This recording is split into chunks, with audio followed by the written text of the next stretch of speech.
ሰላም ጤና ይስጥልን ውድ አድማጭ ተመልካቾቻችን የማን ሚዲያ ፖለቲካዊ ሂስ ዝግጅታችን ነው። በዛሬው ዝግጅቴ ላይ እነ ጀነራል ታደሰ ወረደ ወደ ፌደራል መንግስቱ ከመምጣታቸው በፊት ድብቅ ስብሰባ ማድረጋቸው ተሰምቷል። በዚህ ስብሰባ ላይ አደገኛ ኢትዮጵያን ሊበታትን የሚችል ሰነድ ማዘጋጀታቸው ተሰምቷል። ያ ሰነድ እጃችን ገብቷል። እሱን በተመለከተ የምንለው ነገር ይኖራል። ከዚያ ውጪ የአማራ ፋኖ በጎጃም አመራር የሆነው አስረስ ማረ ዳምጤ ያወጣው አደገኛ ውስጥ ወይራ የሆነ ማህበረሰብን ወደ አደጋ የሚከት መግለጫ አለ። እሱ ምንድነው የሚለው መግለጫውን ሰፋ አድርገን እንመለከታለን። እንደውም በመግለጫው ላይ ኢትዮጵያ በአሸባሪዎች እጅ መውደቋን ይገልጻል። እንግዲህ አሸባሪ ሲል የሚገልጸው የብልጽግና መንግስትን ነው። እናያለን ምን እንደሆነ ውስጡን በደንብ አድርገን። ከዚህ በተጨማሪ ለዕለቱ የተመረጡ አጫጭር ዜናዎችን የምነግራችሁ ይሆናል። እስከ ዝግጅቱ ፍጻሜ ድረስ አብራችሁኝ ሁኑ። ከአፍታ ቆይታ በኋላ የምመለስ ይሆናል። እስከዚያው ሚዲያችንን ሰብስክራይብ፣ ዝግጅቱን ደግሞ ላይክ እና ሼር ማድረጎትን አይዘንጉ።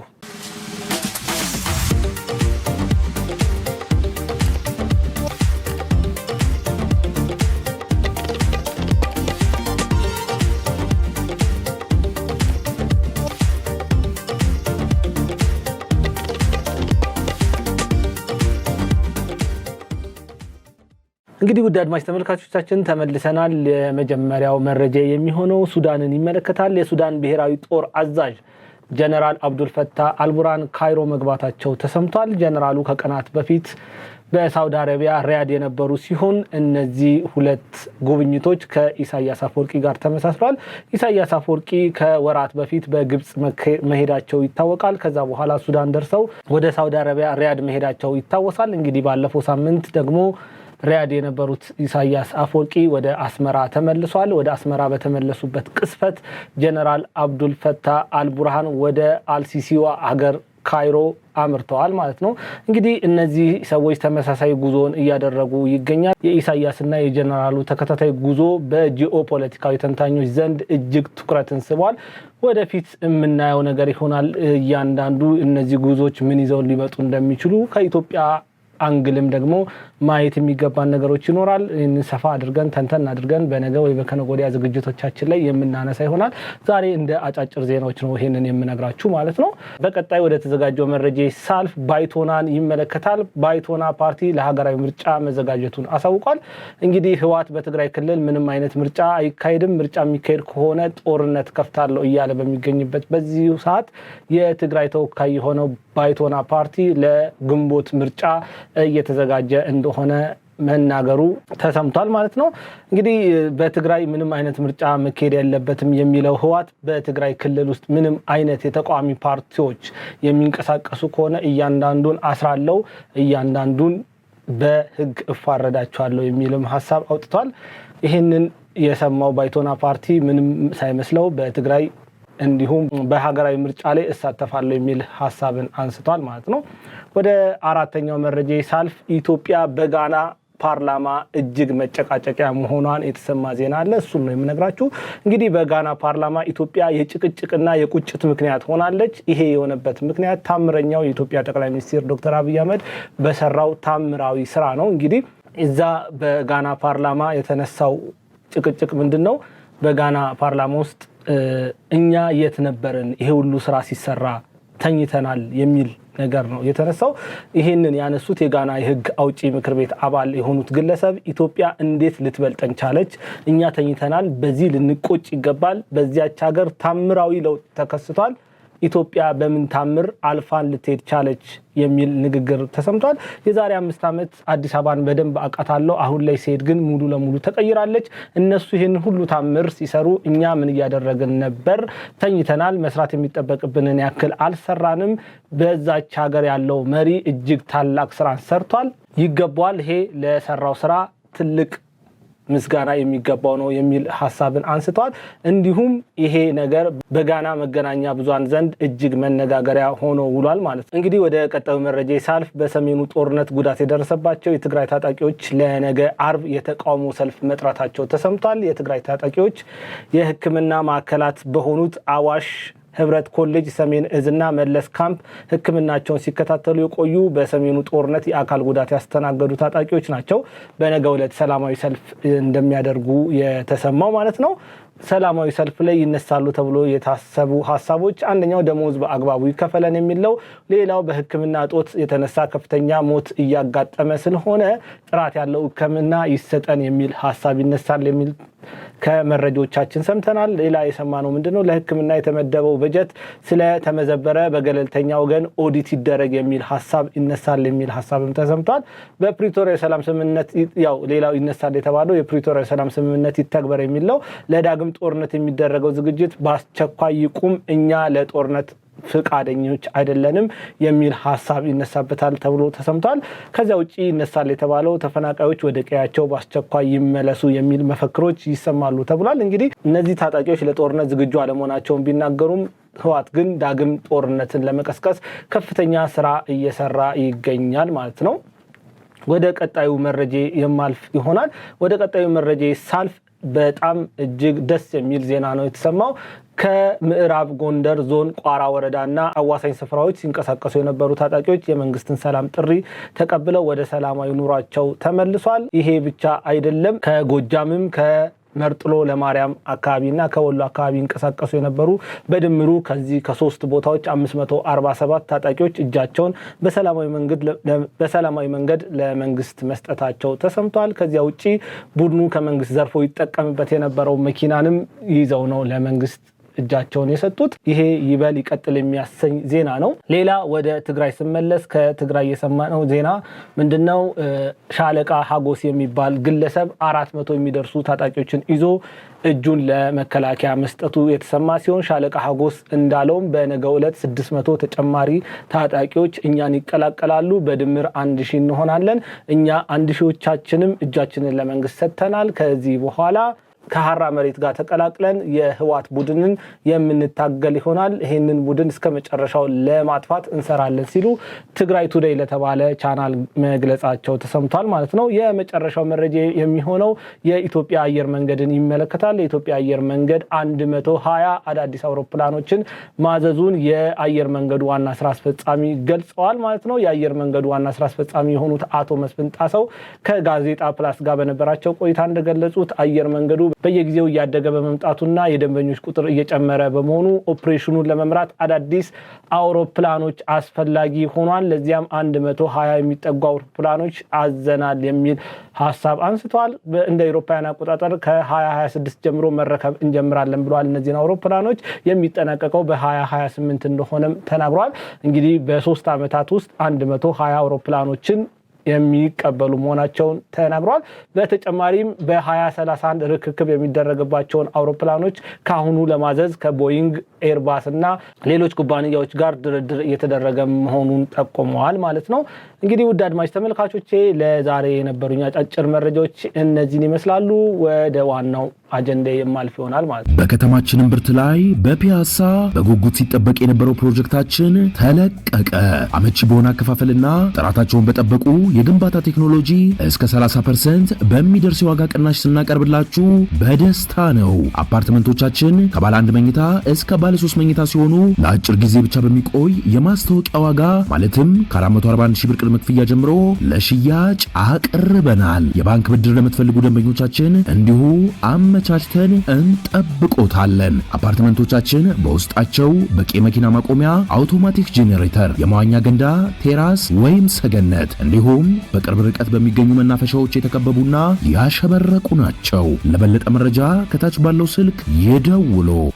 እንግዲህ ውድ አድማጭ ተመልካቾቼ ለዛሬው 2 አጀንዳዎች አሉኝ። አንደኛው ትግራይን የሚመለከት ሲሆን ሌላኛው አማራ ክልልን ይመለከታል። በአንድ ወቅት ከቀናት በፊት የኢትዮጵያ ጠላቶችን እንደ ጸጉር ቅማል አንድ ባንድ እናራግፋቸዋለን ሲሉ ጠቅላይ ሚኒስትር ዶክተር አብይ አህመድ መናገራቸው ይታወሳል። ይሄ የኔ ንግግር አይደለም፣ ይሄ የኔ ምኞትም አይደለም። ይሄ ንግግር በ20ኛው የኢትዮጵያ ብሔር ብሔረሰቦችና ህዝቦች በዓል ባዘጋጀችው ሆሳና ምድር ላይ የተሰማው የክቡር ጠቅላይ ሚኒስትር ዶክተር አብይ አህመድ ንግግር ነው።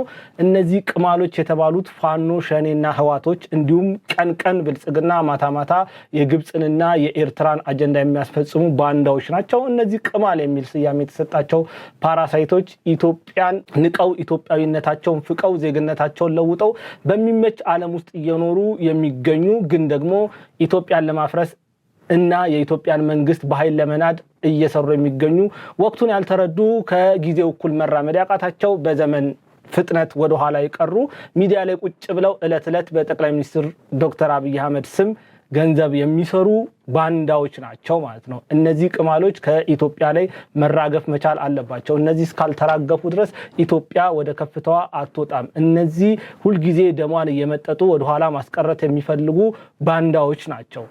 በጠቅላይ ሚኒስትሩ ይሄ ንግግር ሲነገር ብዙዎች ተናደዋል፣ ተበሳጭተዋል። ዛሬ ግን እያንዳንዷን ነገር እያየን እንሄዳለን ማለት ነው። በጠቅላይ ሚኒስትሩ ስራ ልባቸው በቅናት የነደደ የኢትዮጵያን ማደግ የሚጠሉ አብልታ አጥጥታ ያሳደገቻቸውን እናት ሀገራቸውን ጡቷን ነክሰው ከጠላት ጋር አብረው ህዳሴ አያስፈልግም፣ አሰብ ምን ይሰራል፣ በኢትዮጵያ ለውጥ ሳይሆን ነውጥ ነው ያለው እያሉ በየሳምንቱ ምንም ያለ እረፍት የሚለፈልፉ ባንዳዎች ናቸው። እነዚህ ባንዳዎች ብቻ ሳይሆን የባንዳዎችም አለቃ ጭምር ናቸው። እንግዲህ ጠቅላይ ሚኒስትር ዶክተር አብይ አህመድ እነዚህን ጠላቶች አንድ ባንድ እናራግፋቸዋለን ብሏል። አንድ ባንድ ያለበት ዋነኛው ምክንያት ሁሉንም በአንዴ እርምጃ መውሰድ እጅግ በጣም አደገኛ ስለሚሆን ለኢትዮጵያ እያንዳንዱ በቅደም ተከተል ፕራዮሪቲ ተሰጥቷቸው ማን መጀመሪያ መውደም አለበት የሚለው ታይቶ እያንዳንዱን ነገር እያወደምን እንሄዳለን ነው። ይሄ ጠቅላይ ሚኒስትሩ ንግግር ነው፣ የኔ ንግግር አይደለም። አዎ እነዚህ የማይረቡ የማይጠቅሙ በኢትዮጵያ ላይ ጥገኛ ሆነው ደሟን የሚያጣው አጥንቷን እየላሱ የሚገኙ ተባዮች መወገድ መቻል አለባቸው። እነዚህ ተባዮች በኢትዮጵያ ራስ ላይ ቁጭ ብለው የኢትዮጵያን ደም እየመጠጡ ኢትዮጵያ እንድትጎዳ ከጠላት ጋር በጋራ ሆነው እየሰሩ የግብፅን ተልዕኮ በኢትዮጵያ እያስፈጸሙ ኢትዮጵያ እንዳታድግ ወደ ከፍቷ እንዳትወጣ እያደረጉ ያሉ ተባዮች ናቸው። እነዚህ ተባዮች ደግሞ አንድ ባንድ መወገድ አለባቸው ማለት ነው እና ከነዚህ ተባዮች መካከል አንደኛው የሆነው ህዋት ነው። ይህንን ህዋት የሚባል ቡድን ኢትዮጵያ ለአንዴና ለመጨረሻ ጊዜ እስካልተገላገለችው ድረስ የኢትዮጵያ መከራ የሚያባራ አይደለም፣ የኢትዮጵያ መከራ የሚቆም አይደለም። እንግዲህ ይሄ ቡድን ወደ ፌደራል መንግስቱ ሰዎችን ይዞ መጥቷል። ወደ ፌደራል መንግስቱ ግን ከመምጣቱ በፊት እጅግ አደገኛ ሰነድ አዘጋጅቶ ነው ወደ ፌደራል መንግስቱ የወጣው። ሰነድ በእጃችን ደርሷል። ይህ ሰነድ እጅግ በጣም አደገኛ ነው፣ እንዲሁ ቀላል አይደለም። ኢትዮጵያን ለማፈራረስ ኢትዮጵያን ለማውደም የታቀደ ከፍተኛ እቅድ ነው። ህዋት ያወጣውን ሰነድ ስንመለከት ብዙ ነው ገጹ። ከዛ ውስጥ ነጥቦቹን አንኳሮቹን እነግራቸዋለሁ። የመጀመሪያው የብልጽግና መንግስት ለጦርነት መዘጋጀቱንና ትግራይን ለማጥፋት እየሰራ እንደሆነ ነው የሚናገረው ይሄ ሰነድ ማለት ነው፣ የመጀመሪያው ማለት ነው። ሁለተኛው መንግስት የፕሪቶሪያውን የሰላም ስምምነት የተፈራረምኩት ከነ አቶ ጌታቸው ረዳ ከሌተናል ጀነራል ጻድቃንና አሰፋ አብርሃም ጋር ነው ብሎ ተናግሯል። ህዋትን ክዷል። ይሄ ደግሞ በዋነኝነት ህዋትን ስለሚፈራና ህዋትን ማጥፋት ስለሚፈልግ ነው ይሄንን እያደረገ ያለው። ይሄ በህዋት ላይ የተደረገ ልዩ ድብቅ ተልዕኮ ነው የሚል አጀንዳ ያለበት ሰነድ ነው የተዘጋጀው። እውነት እንነጋገር ከተባለ ማን ነው ተልዕኮ ያለበት የሚየላብዬ እንዲሉ ካልሆነ በስተቀር ማለት ነው። እውነቱን መነጋገር ካለብን ማን ነው ተልዕኮ ተቀብሎ እየተንቀሳቀሰ ያለው? ህዋት ነው ብልጽግና ነው ተልዕኮ ተቀብሎ እየተንቀሳቀሰ ያለው? መጠየቅ መቻል አለብን። ህዋት እኮ ኢትዮጵያን ለማፍረስ ተልዕኮ ከሻቢያ ከግብፅና ከሱዳን ተቀብሎ እየተንቀሳቀሰ ያለ ቡድን ነው። የኢትዮጵያ መንግስት ተልዕኮ ከተቀበለ ተልዕኮን የተቀበለው ከኢትዮጵያ ህዝብ ነው። ምን አይነት ተልዕኮ ነው ከኢትዮጵያ ህዝብ የተቀበለው? ካለንበት የድህነት ወለል ወደ መካከለኛ ገቢ ያላቸው ሀገራት ከፍ እንድንል አድርገን የመካከለኛ ገቢ ላይ ስንደርስ ደግሞ ወደ ብልጽግናው ጫፍ እንድንወጣ አድርገን የሚል ተልዕኮ ከህዝቡ ተሰጥቶት 5 ዓመት ኮንትራት ወስዶ እያገለገለ ያለ መሪ ነው። ስለዚህ ተልዕኮ ከተባለ ተልዕኮ ሊሆን የሚችለው ኢትዮጵያን ማሳደግ ነው የኢትዮጵያ መንግስት። ህዋት ግን ተልዕኮ ሲቀበል ኢትዮጵያን ማፍረስ፣ እኔ ያልመራኋት ኢትዮጵያ ገሃነመ እሳት ትሁን የሚል እሳቤ ያለውን ተልዕኮ ከግብፅና ከሱዳን እንዲሁም ከሻቢያ ነው። ስለዚህ ተልዕኮ የሚለው ነገር በሁለት በኩል ማየት እንችላለን። የኢትዮጵያ መንግስት ከኢትዮጵያ ህዝብ የወሰደው ተልዕኮ አለ። ህዋት ደግሞ ከባዕዳን የወሰደው ተልዕኮ አለ። ባዕዳን እንድንጠፋ ነው የሚፈልጉት፣ እንድንፈርስ ነው የሚፈልጉት፣ ሀገር እንድንሆን አይፈልጉም። ሁሉ ጊዜም ተበታትነን ለማኝ እንድንሆን። ስለዚህ ለማኝ እንድንሆን ከሚፈልጉ ቡድኖች ጋር እየሰራ ያለ ቡድን ነው ተላላኪ ወይም ተልኮ ተቀባይ የሚባለው የትኛው ነው? መጥፋት ካለባችሁ በደንብ መጥፋት አለባችሁ። እናንተ ለሀገር ነቀርሳ ናችሁ። እናንተ በትግራይ ህዝብ ላይ የአጋምሾ ሆናችሁ እለት እለት እያስለቀሳችሁት እያደማችሁት ያላችሁ ሰዎች ናችሁ እኮ። ኢትዮጵያዊ ሳትሆኑ ኤርትራዊ ሆናችሁ ኢትዮጵያን የገዛችሁ የኢትዮጵያን ዳር ድንበሮች ቆራርሳችሁ ለጎረቤት ሀገራት የሰጣችሁ እኮ ናችሁ። ይሄ ሊረሳ የሚችል ታሪክ እኮ አይደለም። ዛሬ እኮ ኢትዮጵያ ላንድ ሎክድ የሆነችው በእናንተ የተነሳ ነው። እናንተ በሰጣችሁት የባህር በር የተነሳ ነው። ተልኮማ የምትቀበሉት እናንተ ናችሁ። ተልኮ የኢትዮጵያ መንግስት ስራ አይደለም። የኢትዮጵያ መንግስት ስራው ኢትዮጵያን ወደ ከፍቷ ለመመለስ ዳዴ እያለ እየለፋ እየጣረ ያለ መንግስት ነው። ስለዚህ በዚህ ሰነድ ላይ የተቀመጠው ነገር የፌደራል መንግስቱ እኛን ሊያጠፋ እየሰራ ነው። ሊያጠፋችሁ አይደለም፣ ሊያለማችሁ እየሰራ ነው። ሁልጊዜም እንደለመናችሁ ነው። አብረን እንስራ፣ አብረን ኢትዮጵያን እናሻግር እያለ በተደጋጋሚ እየለመነ ነው። ግን እናንተ ስላልመራችሁ ብቻ አይመለከታችሁም። ኢትዮጵያ ብትፈርስ ችግር የለባችሁም። ለዛ ነው ተልኮ እየተቀበላችሁ ያላችሁት፣ እያየነው ስለሆነ ማለት ነው። ሶስተኛው በዚህ ሰነድ ላይ የተቀመጠው በአቶ ጌታቸው ረዳ የሚመራው ስምረት ፓርቲ ትግራይን ለብልጽግና ለመስጠት እየሰራ ይገኛል የሚል ሐሳብ ተካቶበታል። የሚገርም እኮ ነው። መጀመሪያስ ትግራይ የማን ናት? የኢትዮጵያ መንግስት አይደለችም ወይ ነው? እንዴት እንደሚታሰብ ነው የሚገርመኝ። አስቡት፣ ትግራይን የራሳቸው እንደሆነች ብቻ ነው የሚቆጥሩት። የኢትዮጵያ መንግስት አካል እንደሆነች አይደለም የሚቆጥሩት። መንግስት እንዴት ነው ከስምረት ፓርቲ ትግራይን የሚቀበለው? መጀመሪያስ እሱ አይደለች ወይ? የራሱ የሆነውን ነገር በስምረት ፓርቲ በኩል መቀበል ለምን ያስፈልጋል? መስጠት መቀበል የሚባል ነገር እዚህ ጋር የለም። ግን እነሱ ለሚፈልጉት ዓላማ ታጣቂዎቻቸውን ለማነሳሳት የሚጠቀሙበት ቃል ነው ይሄ። መንግስት እኮ ለትግራይ ህዝብ በማሰብ በወደ ሰፊነት ነገሩን እየተወው እንጂ እንደ ህዋት ውስጥ ቢጋባ ኑሮ ትግራይ ወደ ሲኦልነት ትቀየር ነበር። ዓላማችሁ ያ ነው፣ ፍላጎታችሁ ያ ነው። ዳግም በትግራይ ምድር ጦርነት እንዲከፈት ነው ፍላጎታችሁ። እለት መንግስትን በመተንኮስ መንግስትን በማበሳጨት መንግስት እርምጃ እንዲወስድ ነው የምትፈልጉት። በዚህ ጦርነት ውስጥ ገንዘብ መስራት ነው እናንተ የምትፈልጉት። በሰው ሞት ውስጥ እናንተ ስልጣን ነው የምታስቡት። ስለዚህ እያደረጋችሁ ያላችሁት ነገር በአቶ ጌታቸው ረዳ በሚመራው ስምረት ፓርቲ በኩል የኢትዮጵያ መንግስት ትግራይን አይቀበልም። መጀመሪያም ትግራይ የሱ ናት። ይሄንን በደንብ ማሰብ መቻል አለበት። የፌደራል መንግስቱ ሁሉንም ነገር በስክነት እየተወው እንጂ በስክነት እያየው እንጂ እንደናንተ ፍላጎትማ ቢሆን ኑሮ ጦርነቱ የሚጀመረው አሁን እኮ አልነበረም። ያኔ ገና አቶ ጌታቸው በስልጣን ላይ በነበሩበት ወቅት ጦርነት ይጀመር ነበር። አቶ ጌታቸውን ለማውረድ እጅግ ከፍተኛ ሴራ ሰርታችሁ ነበር እኮ። እያወቀን እኮ ይተው። ምክንያቱም ለትግራይ ህዝብ በማሰብ ነው። እናንተ የምትመሩት ህዝብ ስለማያሳዝናችሁ የኢትዮጵያ ፌደራል መንግስት ለትግራይ ህዝብ አያስብም ማለት አይደለም። ከዛ በኋላ እኮ አቶ ታደሰን ወደ ስልጣን ካመጣችሁ በኋላ በፌደራል መንግስቱ እኮ ተቆጥሮ የተሰጡ ስራዎች ነበሩት። 8 ስራዎችን እንዲሰራ ተሰጥቶታል። ከነዛ መካከል አንደኛው ከውጭ ሀገራት ጋር ከጎረቤት ሀገራት ጋር የሚደረጉ ግንኙነት በፌደራል መንግስቱ ብቻ እንደሆነ ተነግሯል። ያንን እንዲያስቆም ታዟል እኮ። ግን ያንን አላደረገም።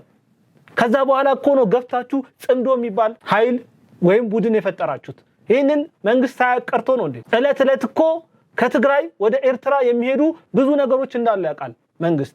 ግን ሁሉንም እያለፈ ያለው ለትግራይ ህዝብ በማሰብ ነው። እናንተ ከሞት ልክ እንደ እባብ አፈር ልሳችሁ ስትነሱ ድጋሜ ምንም የማያውቀው ያወጣት እንዲሞት ነው ስራ እየሰራችሁ ያላችሁት። ቆላቴን ቤን እኮ ወርዳችሁ ጫካ ለጫካ ስትሽኩለኮለኩ ምንም የማያውቀው ወጣት አስፋልት ላይ ወጥቶ ስለናንተ ሲሞት ነበር።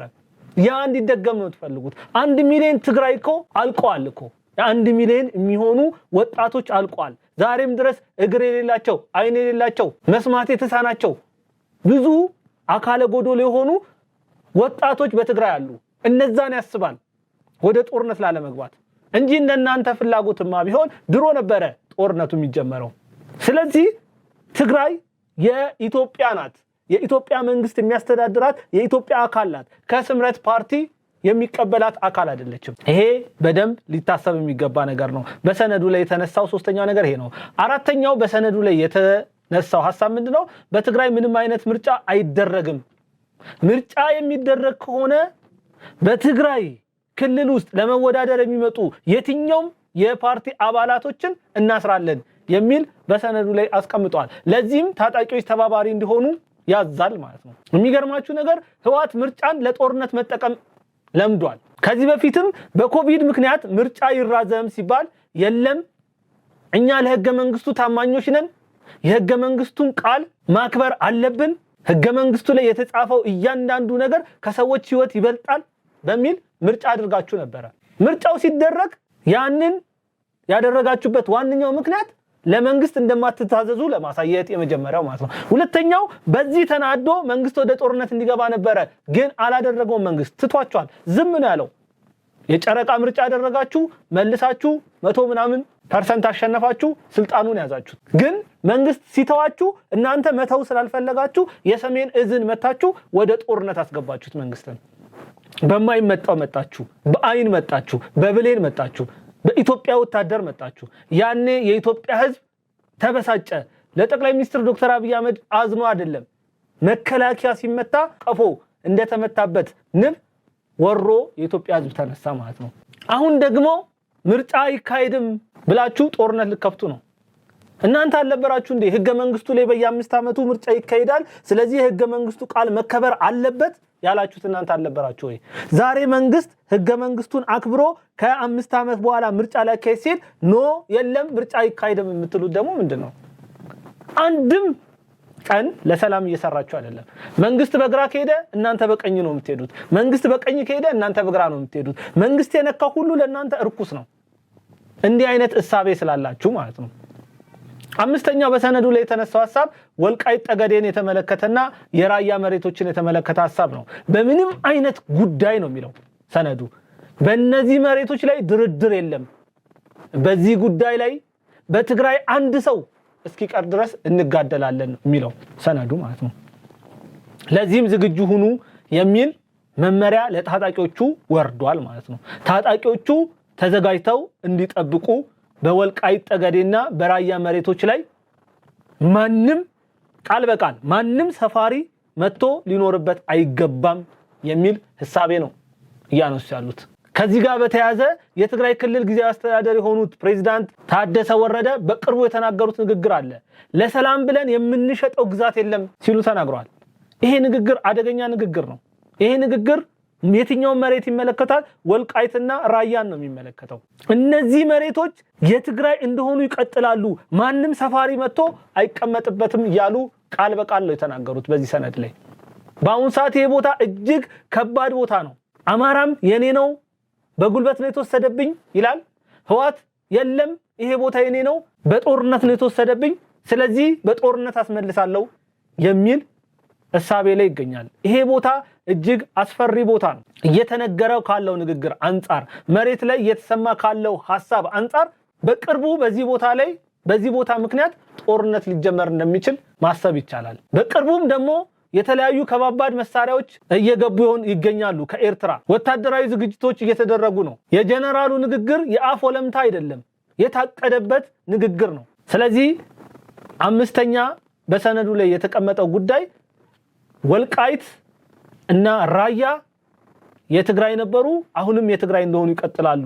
በዚህ ጉዳይ ላይ አንድ ሰው እስኪቀር ድረስ እንጋደላለን የሚል ሐሳብ አስቀምጠዋል ማለት ነው። ስድስተኛው በዚህ ሰነድ ላይ የተቀመጠው ህወሓት ለታጣቂዎች ደሞዝ የጨመረ ሲሆን ደሞዛቸው 6000 እና የቀለብ ወጪ ደግሞ 2500 በካሽ እንዲሰጥ ተወስኗል።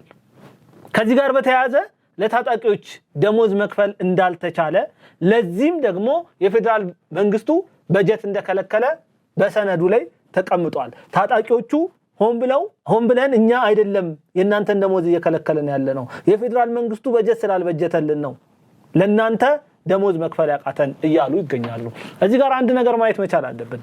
በየክልል የሚገኙ ታጣቂዎችን ወይም የክልል ልዩ ኃይሎችን የፌደራል መንግስቱ ደሞዝ አይከፍልም። እያንዳንዱ የክልሉ መንግስት ነው የተለያዩ ገንዘቦችን ሜክ አድርጎ ደሞዙን የሚከፍለው ማለት ነው። በአዲስ አበባ የሚገኝ ፖሊስ እኮ ፌደራል መንግስቱ አይደለም ደሞዝ የሚከፍለው፣ የአዲስ አበባ ከተማ መስተዳደር ነው። ለኦሮሚያ ልዩ ኃይል እኮ ደሞዝ የሚከፍለው የፌደራል መንግስቱ አይደለም፣ የኦሮሚያ መንግስት ነው።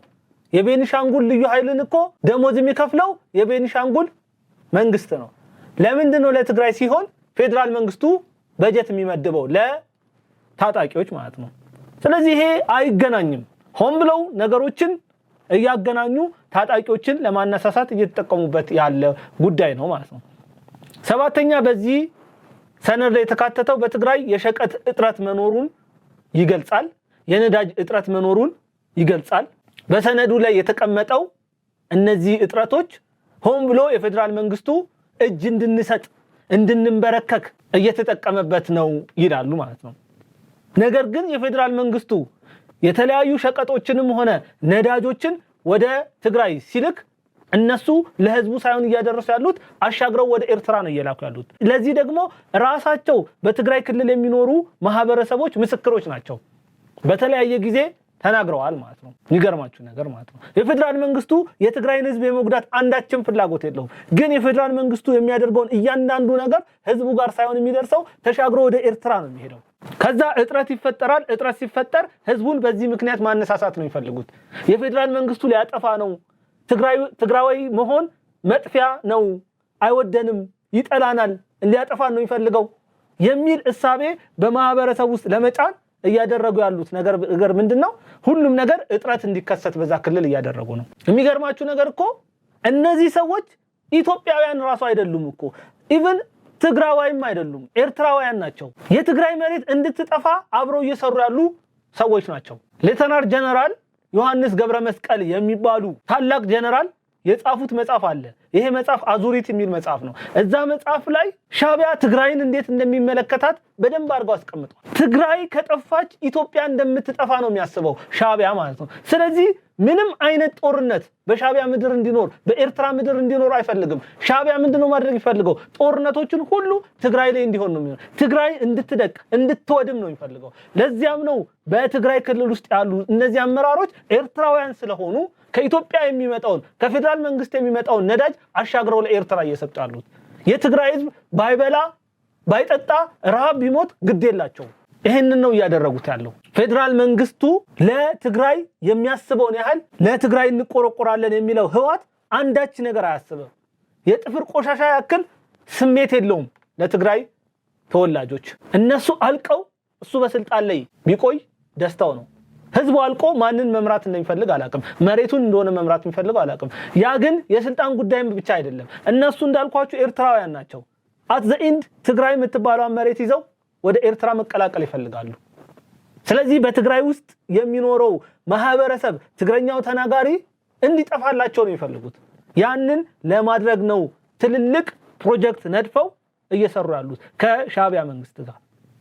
የፈለገ እኮ እነሱ ውስጣቸው ኤርትራዊ ባይሆን ኑሮ የፈለገ ፌደራል መንግስቱ ቢበድላቸው ከፌደራል መንግስቱ ጋር ተነጋግረው ችግራቸውን መፍታት ይችሉ ነበር። ግን ኢንተረስታቸው አይደለም። ሰነዱ በደንብ አድርጎ ቁልጭ አድርጎ ማንነታቸውን እየገለጸ ነው ያለው። ሌላ ስምንተኛ በዚህ ሰነድ ላይ የተካተተው በትግራይ የሚገኙ እያንዳንዱ ሰዎች ገንዘብ እንዲያዋጡ ያስገድዳል። መብላት መጠጣት ያቃታቸው ዛሬም ድረስ ከትናንትናው ጦርነት ሰርቫይቭ ማድረግ ያልቻሉ ድሆች ገንዘብ እንዲያዋጡ እየተገደዱ ይገኛሉ። ከታጣቂዎች ቤተሰብ አንስቶ እስከ ትልልቅ ባለሀብቶች እስከ ነጋዴዎች መምህራን ሳይቀሩ በዚህ መዋጮ ውስጥ እንዲካተቱ ሰነዱ ያዛል። አጠቃላይ 6 ቢሊዮን 700 ሚሊዮን 200 ሺህ ብር እንዲዋጣ ተፈልጓል። በዚህ ሰነድ ምክንያት ማለት ነው። ይሄ ለምንድነው እንዲዋጣ የተፈለገው? የመጀመሪያው ከፌደራል መንግስቱ ጋር ጦርነት ስንገባ የፌደራል መንግስቱ ድሮን መጠቀሙ አይቀርም። ስለዚህ ጸረ ድሮን ያስፈልገናል። ይሄንን ጸረ ድሮን ከኤርትራ ወይም ከሱዳን እንድናስገባ ያው ኤርትራም ሱዳንም የላቸውም ጸረ ድሮን ከግብጽ አሊያም ከሌላ የሚመጣውን በኤርትራ ወይም በሱዳን ስለሚመጣ በእነሱ በኩል ለሚመጣው ጸረ ድሮን መግዣ ብር ያስፈልገናል ነው የመጀመሪያው ማለት ነው። ሌላኛው ለታጣቂዎች የሚከፈል ደሞዝና በውጊያ ወቅት ቀለብ የግድ ስለሚያስፈልግ ነው ይሄ ብር እንዲዋጣ የተፈለገው ማለት ነው። የሚገርማችሁ ነገር ዘጠነኛው ሰነዱ ላይ የተቀመጠው ሐሳብ ምንድነው? የተለያዩ የውጭ ሀገር ዜጎች ወደ ትግራይ እንዳይመጡ በፌደራል መንግስቱ እየተደረገ ነው። ስለዚህ በጉልበታችን ነፃነታችንን ማወጅ አለብን የሚል ሐሳብ ተካቷል። እንግዲህ እነዚህ 9 ዋና ዋና ነጥቦች የተካተቱበት ሰነድ በድብቅ ስብሰባ ነው የጸደቀው። በዚህ ስብሰባ ይሄንን ሰነድ አጽድቀው ለሚመለከታቸው አካል ካደረሱ በኋላ በታደሰ ወረደ የሚመራ ልዑክ ወደ አዲስ አበባ እንዲገባ ተደርጓል። ይህንን ደብቀው ሰርተው እኮ ነው ፌደራል መንግስቱ እንዳያውቅ አድርገው ተሰብስበው በአክሱም ይህንን ከወሰኑ በኋላ ይህንን ሰነድ ካዘጋጁ በኋላ ሰላም ወዳድ መስለው ወደ ፌደራል መንግስቱ መጥተዋል። ወደ ፌደራል መንግስቱ ሲመጣ ፕሬዝዳንቱ ብቻ አይደለም የመጡት። ከፕሬዝዳንቱ ጋር አማኑኤል አሰፋ፣ ተክላይ ገብረመድህንና ምህረት የሚባሉ ግለሰቦች ተካተው ነው የመጡት። እነዚህ ሶስት አካላት አብረው ነው የመጡት። ለምንድን ነው ወደ አዲስ አበባ የመጡበት ምክንያት ብለን ለማየት እንሞክር። የመጀመሪያው ወደ አዲስ አበባ የመጡበት ምክንያት ጦርነት የመክፈት ዓላማ የለንም፣ ህዝባችን በስርዓት እንድናስተዳድረው ይፈቀድልን፣ ለፌደራል መንግስቱም እንታዘዛለን በሚል የማጭበርበሪያ መንገድ ከፌደራል መንግስቱ ተጨማሪ በጀትና ድጎማ ለመጠየቅ ነው የመጀመሪያው ማለት ነው የመጡበት ምክንያት። ግን የሚገርማችሁ በዚህ መልኩ እነሱ ይሄንን ለማለት መጣው፣ በተቃራኒው ግን ለጦርነት ዝግጁ መሆናቸውን በሚያሳብቅ መልኩ በቅርቡ ብዛት ያላቸው ልዩ ኮማንዶችን አስመርቀዋል። ሁለተኛ የተለያዩ ሸቀጣ ሸቀጦችና ነዳጆች እንዲለቀቅላቸው ለመጠየቅ ነው የመጡት። ይሄ ሸቀጣ ሸቀጥና ነዳጅ ሲለቀቅላቸው እንደለመዱት ወደ ኤርትራ በማሻገር ከኤርትራ ገንዘብ ያገኛሉ ሸጠው ማለት ነው። በምትኩ ምን ያገኛሉ? መሳሪያ ያገኛሉ። ከዛ ለጦርነት ይዘጋጃሉ ማለት ነው። ከፌደራል መንግስት በሚመነጭ ሀብት ፌደራል መንግስቱን ለመውጋት ነው የሚፈልጉት። ሶስተኛ ከዚህ በፊት በሰሜን እዝ ላይ ጦርነት ከፍተው ስለነበር የነገሩ ጀማሪ እነሱ እንደሆኑ ዓለምም ያውቃል፣ የኢትዮጵያ ህዝብም ያውቃል። ያኔ ተፈርዶባቸዋል። ስለዚህ አሁን ላይ ሰላም ወዳድ መምሰል መቻል አለባቸው። ቀድመው መምጣታቸው ነው ለትግራይ ህዝብም ሆነ ለኢትዮጵያ ህዝብም ሆነ ለዓለም ህዝብ ሰላም ወዳድ ለመምሰል የሞከሩበት ሙከራ ነው። ከጀርባ ሌላ ሴራ ጎንጉነው እነሱ ግን ፊት ለፊት ሰላምን የሚወዱ መስለው መጥተዋል። እነዛን ሰነድ እኮ አዘጋጅተው ነው የመጡት። ለጦርነት መሄድ ያለባቸውን ርቀቶች ሁሉ አዘጋጅተው ጨርሰው ነው የመጡት። በተለይ በወልቃይትና በራያ ጉዳይ ላይ በጉልበታችን መብታችንን እናስጠብቃለን የሚል ሐሳብ ተዘጋጅቷል። ሰነዱ ተዘጋጅቷል። በዚህ ጉዳይም ከፌደራል መንግስቱ ጋር ተጨማሪ ንግግሮች ያደርጋሉ ተብሎ ይታሰባል። ለዛም ነው ወደ አዲስ አበባ የመጡበት ዋነኛው ምክንያት። አራተኛ ከፌደራል መንግስቱ ጋር በሚወያዩበት ወቅት የፌደራል መንግስቱ አቋም ምን ይመስላል፣ አቅሙስ ምን ያህል ድረስ ነው የሚለውን ለመገምገም ነው የመጡት። በቡድን ሆነው ማለት ነው። ፌደራል መንግስቱ አያዘንም ሲሉ የነበሩ ሰዎች የፌደራል መንግስቱ ታዛዥ መስለው የመጡበት ዋነኛው ምክንያት ይሄ ነው። አምስተኛ ከሻቢያም ሆነ ከግብጽ አሊያም ከሱዳን ብቻ ከየትኛውም የዓለም ክፍል ለነሱ የሚደረግ የመሳሪያ ድጋፍ እስኪያገኙ ድረስ ሰላማዊ መስለው ጨዋ መስለው ጊዜ ለመግዛት ነው የመጡት። እነሱ ሰላማዊ ስለመሰሉ ጦርነት እንደማይፈልጉ የሚገምት መንግስት የለም። እናውቃለን። ህወሓት ያለ ጦርነት መኖር የማይወድ ቡድን ነው። እንግዲህ በእነዚህ 5 ምክንያቶች ነው ወደ ፌደራል መንግስቱ የመጣው ማለት ነው። የሚገርማችሁ ይሄ ቡድን ግብጽ፣ ኤርትራ፣ ህወሓት፣ ፋኖ እና ሸኔ የሚባሉ አንድ አይነት ዓላማ ያላቸው ቡድኖች ውስጥ ያለ ቡድን ነው። ግብጽ ኤርትራን ትጋልባለች፣ ኤርትራ ደግሞ ህወሓትን ትጋልባለች፣ ህወሓት ፋኖን ይጋልባል። እንደዚሁ በቀደም ተከተለ እየተገላለቡ አለቆቻቸውን ለማስደሰት ኢትዮጵያን ለማፍረስ እየሰሩ ያሉ ቡድን ናቸው። ህወሓት ማለት ይሄ ነው። ከመጀመሪያም ከተፈጥሮ አንስቶ ከተፈጠረበት ከዛሬ 50 ዓመት ጀምሮ ኢትዮጵያን ማውደም፣ ኢትዮጵያን ማድቀቅ ዓላማው ያ ነው። ኢትዮጵያን እንክትክቷን ማውጣት ነው ሐሳቡ ማለት ነው። እንግዲህ ውድ አድማጭ ተመልካቾቻችን የመጀመሪያው አጀንዳ ይሄን ይመስላል። ወደ ሁለተኛው አጀንዳ ማልፍ ይሆናል። ወደ ሁለተኛው አጀንዳ ሳልፍ የፋኖ ጉዳይ ነው የምናየው። የፋኖ መግለጫ ምን ይመስላል የሚለውን እናያለን። በአስረስ ማረ ዳምጤ አማካኝነት የወጣ መግለጫ ነው። በዚህ ረጅም መግለጫ ውስጥ የተቀመጡትን አንኳር 2 ነጥቦች ብቻ እነግራችኋለሁ ማለት ነው። የመጀመሪያው አንኳር ነጥብ ምንድነው? ኢትዮጵያ በአሸባሪዎች መዳፍ ውስጥ ወድቃለች ይላል። ትላንትና የጸረ ቅኝ አገዛዝ ተጋድሎ እቅድ የወጣበት፣ የፓን አፍሪካኒዝም ፕሮጀክት የተተለመበት፣ የአፍሪካ አንድነት ድርጅት ጥንስስ የተወለደበት የሚኒሊክ ቤተመንግስት ዛሬ የአፍሪካ ቀንድ የትርምስና የጥፋት እቅድ የሚታቀድበት ሆኗል ይላል። የመጀመሪያው ሐሳብ ይሄ ነው። እስቲ እንየው። እውነት ኢትዮጵያ በአሸባሪዎች እጅ ነው የወደቀችው? እውነት እንነጋገር ከተባለ አሸባሪ ማለት ምን ማለት ነው? አሸባሪ ማለት በጦር መሳሪያ የፈለገውን የሚያደርግ ነው። ስርዓት የሌለው ገዳይ የሆነ ቡድን ማለት ነው አሸባሪ ማለት። ታዲያ ይሄንን የሚያደርገው ማን ነው? ፋኖ ነው ወይስ ብልጽግና ነው ይሄንን እያደረገ ያለው? እንዴ ለምን እንረሳለን? ሰው ዘግዝቆ የገደለው ማን ነው? እንደ አይሳይስ ሰውን በስቅላት የገደለው ማን ነው? እንደ ሁቲና ቦኮ ሃራም ማህበረሰቡን ሞጫ መግቢያ ያሳጣው ማን ነው? እንደ አልሻባብ መንግስትን በጉልበት ካላወረድኩ የሚለው ማን ነው? አሸባሪ ማለት እኮ ይሄ ነው። አሸባሪ ማለት ለህግ የማይገዛ ህሊና የሌለው ምንም የማያውቁ ህፃናትን የሚገድል ነው። ስለዚህ አሸባሪው ማን ነው? ብልጽግና ነው? ፋኖ ነው? ኢትዮጵያን ኔት በአሸባሪ እጅ ወደቀች ሊባል ይችላል። ንጹሃንን በጅምላ የሚረሽነው ማን ነው? ይህንን እያደረገ ያለው ፋኖ አይደለም ወይ ነው? የገዛ እናቱን የሚገለው ማን ነው? ቤተክርስቲያንን የሚዘርፈው ማን ነው? ታቦት የሚሸጥ ማን ነው? ተቋማትን የሚያወድም ማን ነው? አባቶችን የሚገርፍ በእንብርክክ የሚያስኬድ ህፃናትን የሚያግት እናቶችና እህቶችን የሚደፍረው ማን ነው? ፋኖ አይደለም ወይ? ታዲያ ማን ነው አሸባሪው? ፋኖ ነው? ብልጽግና ነው? እውነቱን እንነጋገር ከተባለ እንደው መጻፍ ስለቻልን የሚሰማን ስላለ ዝም ብለን መጻፉ አስፈላጊ አይደለም። እንደው ንገሩን ካላላችሁ በስተቀር ማለት ነው። ትምህርት ቤት የሚያቃጥለው ማን ነው? ዶክተሮችን የገደለው ማን ነው? መምህራንን የረሸነው ማን ነው? ምን ነው ንገሩን አላችሁ? ደግሞ እኮ አታፍሩም። እፍረት የሚባል ነገር አታቁም። ኢትዮጵያ በአሸባሪዎች እጅ ወድቃለች ስትሉ ማለት ነው። ትንሽ እንኳን ማገናዘብ እንዴት ያቅታችኋል? አረ ያሳፍራል። እኔ እኮ ዕውቀት ካላችሁ ዕውቀትን የምትረዱበት መንገድ በጣም ነው የሚያሳፍረው። ሰላም እንደዚህ ነው ወይ? ይሄንን ሁሉ ድርጊት እያደረጋችሁ እስካሁን በመንግስት አሸባሪ አለመባላችሁ ራሱ እጅግ በጣም ይገርማል። እናንተ ጽንፈኛ ብቻ አይደለም ስማችሁ አሸባሪ መሆንም ይገባችኋል። ኢትዮጵያ በአሸባሪ እጆች ወድቃለች ስትሉ ትንሽ አይሰቀጥታችሁም? የጸረ ቅኝ ግዛት አገዛዝ ተጋድሎ እቅድ የወጣበት የፓን አፍሪካኒዝም ፕሮጀክት የተተለመበት የአፍሪካ አንድነት ድርጅት ጥንስስ የተወለደበት የሚኒሊክ ቤተ መንግስት ዛሬ የአፍሪካ ቀንድ ትርምስና የጥፋት እቅድ የሚወጣበት ቦታ ሆኗል ስትሉ ማፈር አለባችሁ። የገዛ ህዝባችሁን ካልታሰረበት ነፃ እናወጣለን ብላችሁ እስራት ውስጥ የከተታችሁት እኮ እናንተ ናችሁ። በሬውን የምትነዱበት፣ ሰብሉን የምታቃጥሉበት፣ ማህበራዊ ግንኙነት እንዳያደርግ እንቅስቃሴ የምታግዱት እኮ እናንተ ናችሁ። መኪና እንዳይንቀሳቀስ፣ ትምህርት ቤት እንዳይከፈት፣ ሱቅ እንዳይከፈት እያላችሁ ትእዛዝ የምትሰጡት እኮ እናንተ ናችሁ። እንዲህ አይነት ነፃ ማውጣት አለ ወይ? ነፃ አውጪነት ይሄ ነው ወይ? ነፃ አውጪነት ምን ማለት ነው? ራሳችሁን እንዴት አርጋችሁ ነው እንደ ነፃ አውጪ የምትቆጥሩት? ነፃ ማውጣት እኮ ማለት ህዝቡን ማስለቀስ ማለት አይደለም። ተማሪዎች እንዳይማሩ ማድረግ አይደለም። ትምህርት ቤትን መዝጋት አይደለም።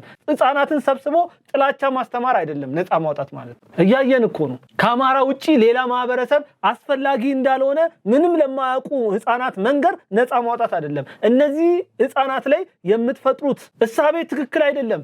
አድጎ ነገ ከነጎዳ ሌላው ማህበረሰብ እንዲጠላ ነው እያደረጋችሁ ያላችሁት።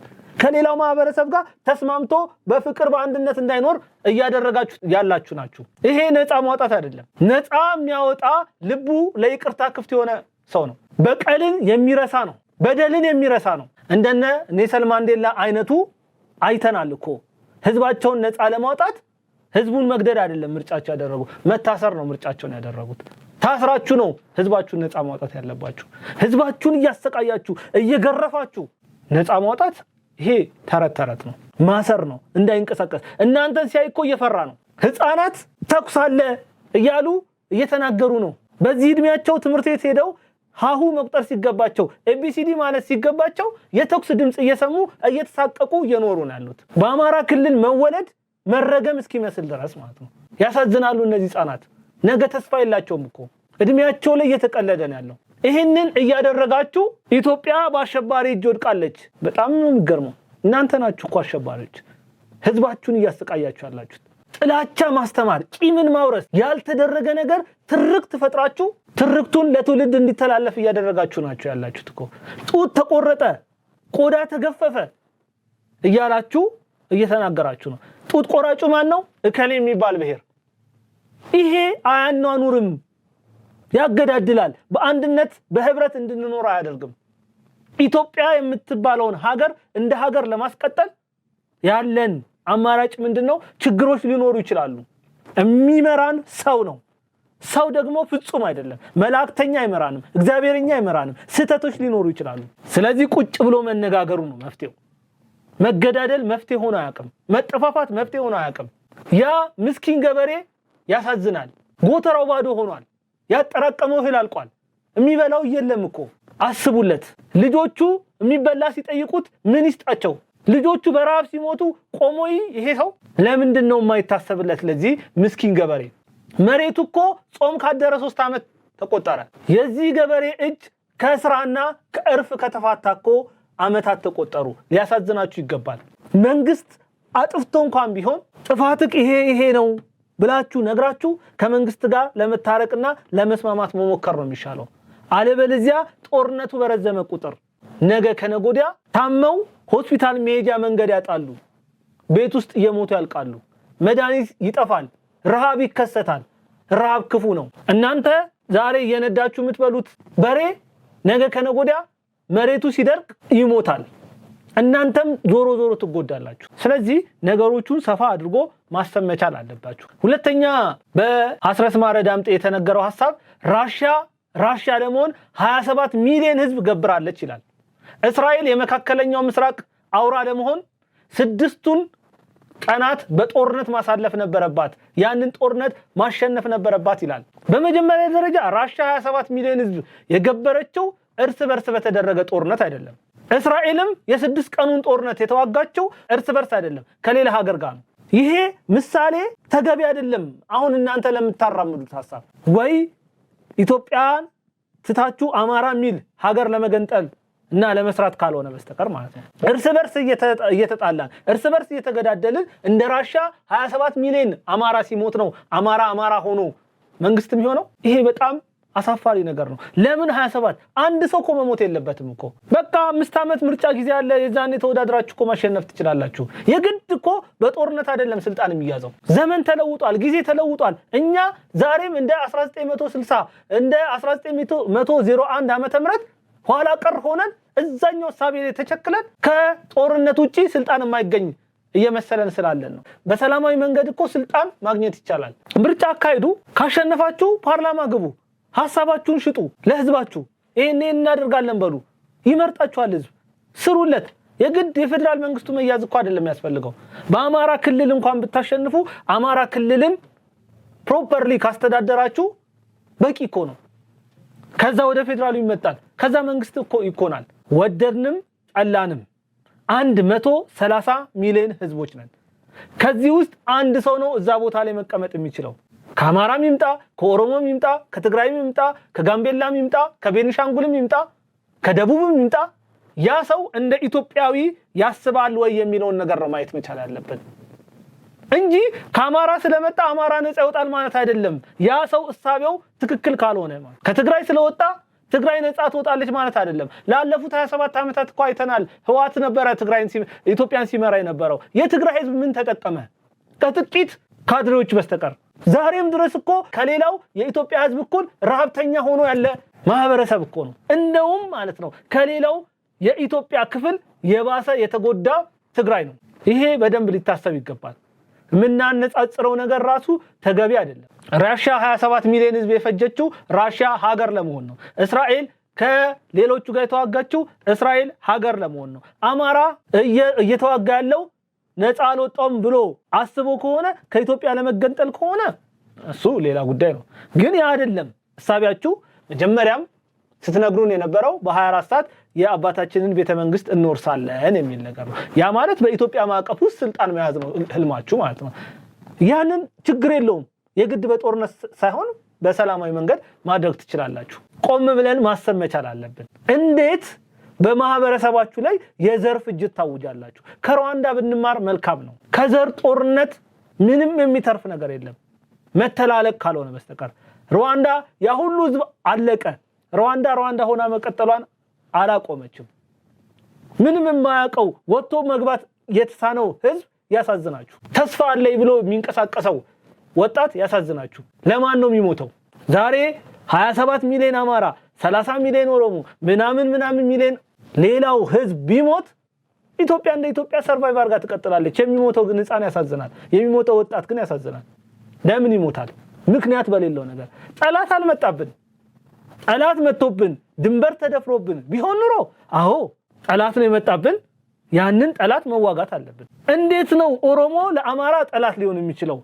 ትግሬ ለኦሮሞ ጠላት ሊሆን የሚችለው ትግሬ ለአማራ ጠላት ሊሆን የሚችለው ወንድማማቾች ህዝቦች ነን ልንጠላላ አይገባንም ኢጓችንን ማውረድ መቻል አለብን ይሄንን በደም ማሰብ መቻል አለብን ልንማር ከፈቀድን ፈጣሪ ብዙ ነገሮችን እንድንማር አስቀምጦልናል ከየመን መማር እንችላለን ከሶሪያ መማር እንችላለን ከሊቢያ መማር እንችላለን ከኢራቅ መማር እንችላለን ኢቭን ከሩዋንዳ ልንማር እንችላለን መማር ከፈለግን ማለት ነው ስለዚህ ነገሮችን ረጋ ብሎ ማሰቡ የተሻለ ነው ስልጣን ይመጣል ግን ሚሊዮን ህዝብ ገለን በስልጣን ላይ ብንወጣ ጥቅም የለውም ነገም እኔ ደግሞ በጣም በእርግጠኝነት የምናገረው ዛሬ በመሳሪያ ወደ ስልጣን ከመጣ ነገ የሆነም አካል በመሳሪያ አንተኑ ይጥላል በምርጫ ከመጣ በምርጫ ትወድቃለህ ስለዚህ በምርጫ በመውደቅ ውስጥ ምንም ሰው አይሞትም ምንም ወጣት አይጎዳም ምንም እናቶች አያለቅሱም አባቶች መከራቸውን አይበሉም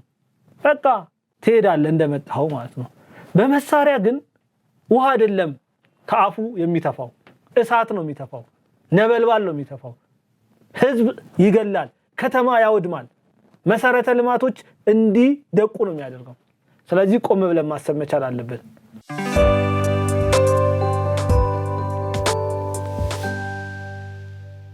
ውድ አድማጭ ተመልካቾቻችን ለዛሬ የነበረን ፖለቲካዊ ፕሮግራም ይሄን ይመስላል በእኔ በኩል አበቃው መልካም ጊዜ ይሁንላችሁ